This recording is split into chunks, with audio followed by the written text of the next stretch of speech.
Hi everybody, welcome to my channel. My name's Dennis. Today we're going to do a quick review of a BCI bench table that I bought online.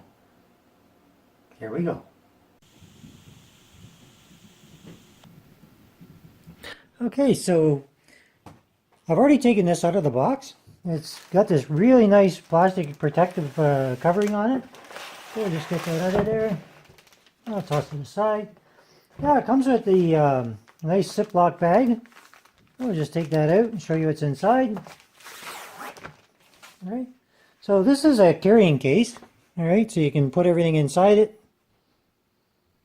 And of course it has their logo because it's advertised for them, I guess. And so it flips open at the top here and then it just slides in, which is kind of cool. And then when you're done, just to protect it more, you just flip it back up. And that'll keep it dry in case it's raining or whatever. Not that it's going to matter, but if water gets on it. But there. So that's the carrying case. This is the product. So it's the BCI Open BenchTable. Very nice case. Not bad. Now, I have previously opened this. I will disclose that. Because I took these screws out to figure out how to get these off. So once you take two screws out of here, which you can see there's two screws on this side, and you can kind of just take it out, and that will form your leg. So let's just show you real quick here. So your leg will go like that. And of course you have one on the other side. That'll raise it up. Once you've got both of these out, you've got different fittings here, standoffs for all your different motherboard sizes. Your power supply will go underneath. And just in case you're like me and you don't know how to put all this together and never had one before, it comes with a little manual. So you open the manual up, it has all your where everything is, what the sizes are. And we'll just open that up for you here. Alright, so you can see that. And that's what the end product will wind up looking like. And of course here's a couple more diagrams. You've got this one. And that's another scenario.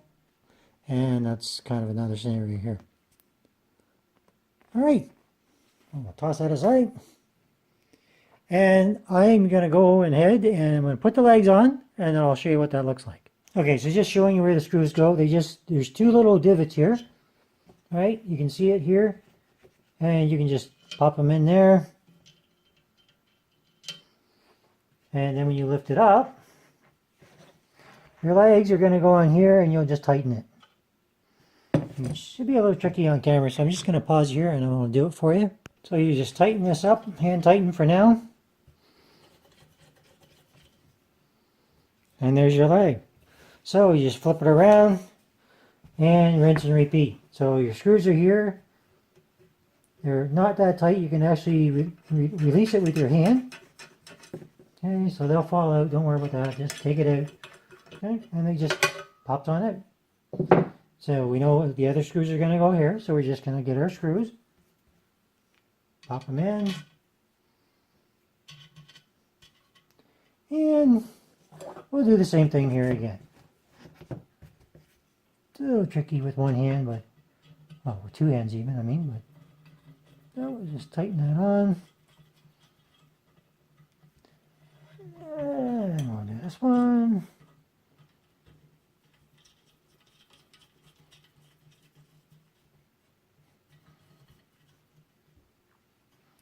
And there, we're going to move this box out of the way. And that gives you a first look and give you an idea what it's going to look like. And I'll just show you that from an angle. Now we got more screws here. Now I'm just going to undo one of these and just to show you here.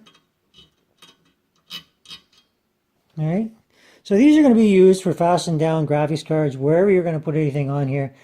And I'm going to grab a power supply. We're going to fasten that in. Now just be careful with this because it has a little small washer on here.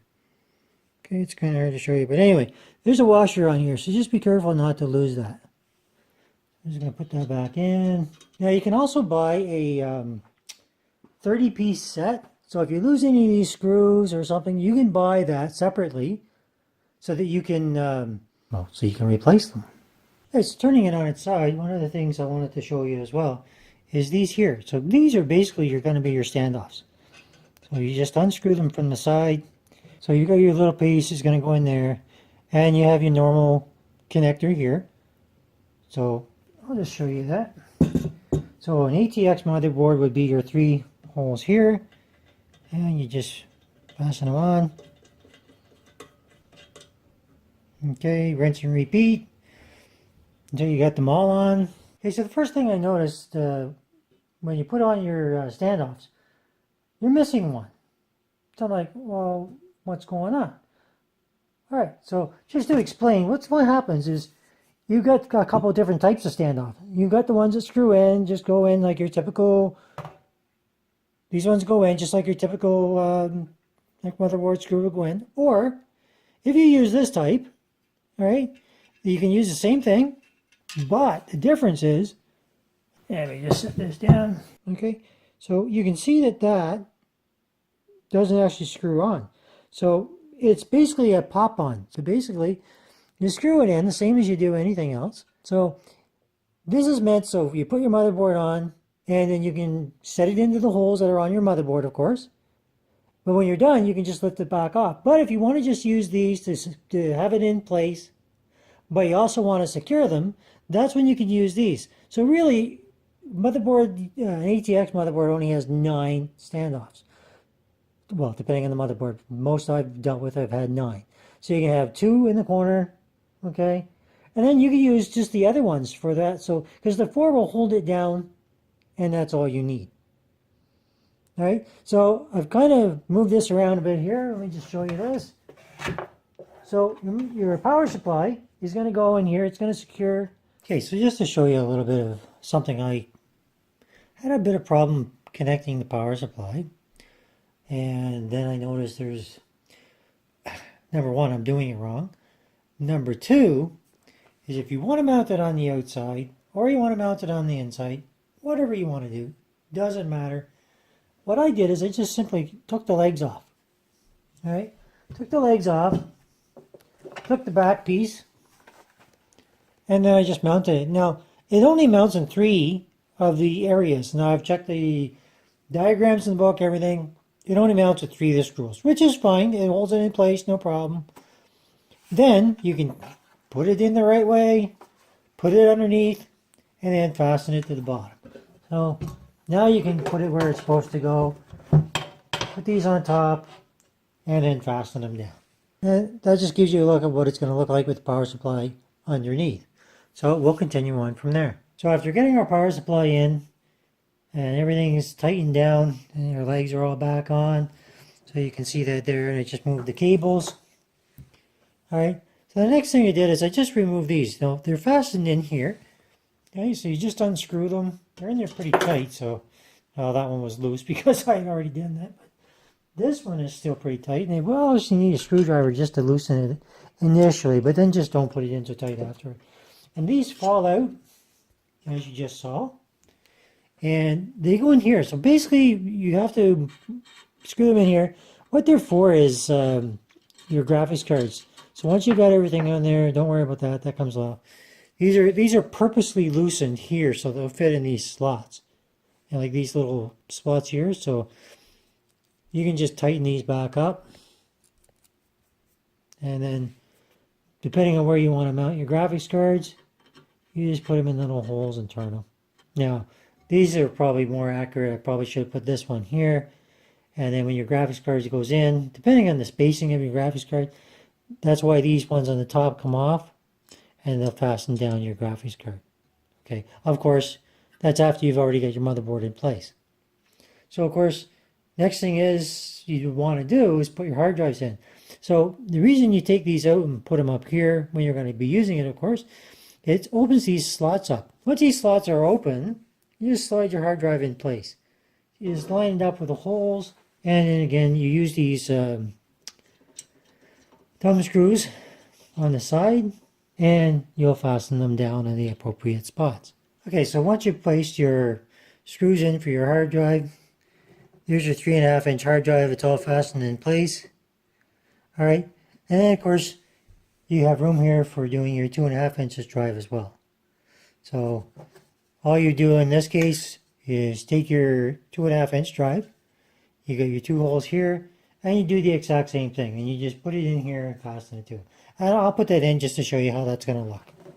Okay, so now that you've got everything done, okay, you've got everything fastened in here. So you got your 3.5-inch here, 2.5-inch here, and you can put that whatever way you want. And so you can see it there. Here's your 3.5, here's your 2.5. Everything's in place. So another thing I just want to mention is you got these little holes on the side here, a couple more over here, and you got these brackets. Now I've taken one out, and I just want to show you what it's for.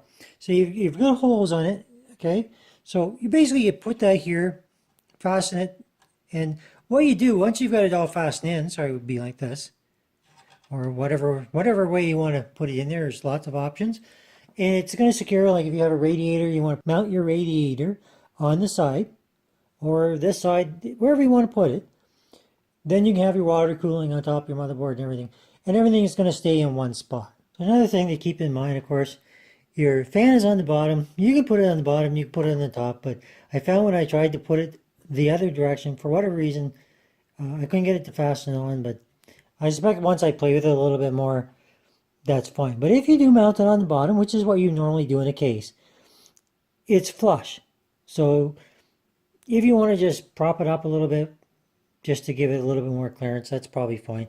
You do have some space, but it depends on the surface you're going to put it on. If you're on a flat surface where there's nothing that's going to collect inside, it's not going to matter. So obviously if you're on a rug or carpet or something like that, you want to prop it up. Otherwise it's fine. Okay, but this gives you a little bit of a better look at power supplies in here, 3.5-inch drive, your SATA drive or 2.5-inch, and okay, your standoffs up here. And just to give you an idea of how I put that in there, so you can see where that's at. Okay, power supplies on the other side. So the only thing you can't see from here, of course, is the motherboard with the graphics card and everything put on it. So I will show you just to give you an idea. Okay, so if you focus on this, okay, basically this is what I've done. I got my power supply, got my hard drives on the other side. You can mount your fan up here, your water cooler, or whatever you want to put there. Okay, like I just showed you. So the only thing you're missing on top of the standoffs is, of course, your motherboard, all prep, CPU, everything like that in it. Graphics card and another fan or whatever you want to have.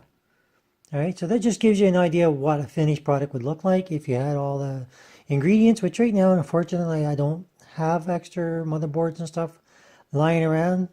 Any of your motherboard manufacturers and everybody out there want to sponsor me on something like this? Well, I can do a better video.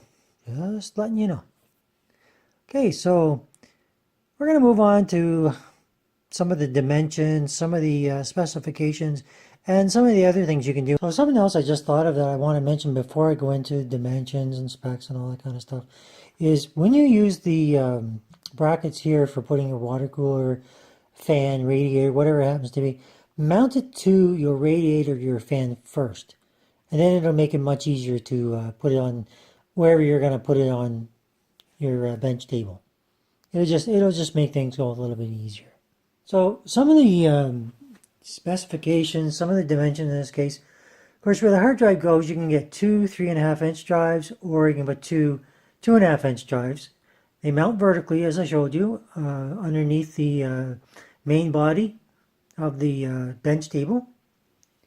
All right, you want to make sure that when you're putting the standoffs, make sure you put those on first, of course, and make sure that you fit them depending on the motherboard you're going to be using. So if you're not using an ATX motherboard, obviously you want to take out some of these standoffs to accommodate whatever kind of motherboard you're going to use. Otherwise, like putting it in a case, you could short it out. So just something to be careful. Some more interesting facts on this is if you are going to use a radiator or fan, okay, you can use up to a 120 or a 140 or even a 240 millimeter cooling fans. Okay, so there's no problem with using those sizes. And of course, the other thing that I mentioned is because you've got the standoffs, Keep in mind that when you're doing this, you're not in a case, so you just give your cable management a little bit more thought so that it's got a cleaner look when you're done. Of course, talking about the motherboard you can use, I probably should tell you that the motherboard support that this provides, you can use an XL, a mini, micro ATX, and a mini ITX.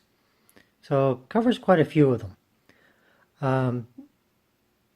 The power supply should be an ATX 12 volt or a BTX or an ATX large and an ATX EPS. So most power supplies. The maximum load capacity is 25 kilograms, so you don't want to have any more than that. And of course the power supply maximum weight is 10 kilograms, but that really shouldn't be an issue either. Your bracket for cooling support is a 240, 140, 120, a 92 or an 80 millimeter. The maximum bracket weight itself is only 5 kilograms. Now, in terms of the width, it's 260 millimeters, it's 370 millimeters long, and it's only 8 millimeters thick. The assembled height is 115 millimeters, and the overall weight will be 1.82 kilograms. So, I hope you like that, and we're going to end this soon. Just going to talk one more thing. Okay, everybody, so the final thing about this product is, of course, price. Price of this is $159 US. Then they charge you $39.99 for shipping. Now, they say they don't charge you tax, so that's why they charge you another $30 Canadian when you receive it. And that just justifies the price. So, I guess it boils down to, is it worth it? Is it worth getting? If your budget can afford it, obviously go ahead and get it. I did. Didn't want to pay the extra $30, but it's a lot of money. So you really have to determine, is it worth it for you? Is it worth the extra money to get it once you receive it, even though you paid shipping? That's for you to decide. All right, so with those factors in mind, let me know what you like of this video. If you like it, hit that like. If you don't, you know what to do. Please subscribe. I got lots of viewers right now and nobody's subscribing. So if I don't have subscribers, then it gets to a point where do I continue my videos or do I just stop? So if you like my videos, subscribe, and then I can eventually move on and get better. So think about it. Let me know any comments that you have on the video. Unfortunately, I didn't have the motherboard to put in it, but we will definitely use this in the future for future builds prior to putting it into a case, and obviously for benchmarks or graphics cards and that kind of thing, which I have yet to do, but it's coming. Alright, so thank you everybody for watching. I hope you enjoyed. I hope you learned. That's the plan. Take care.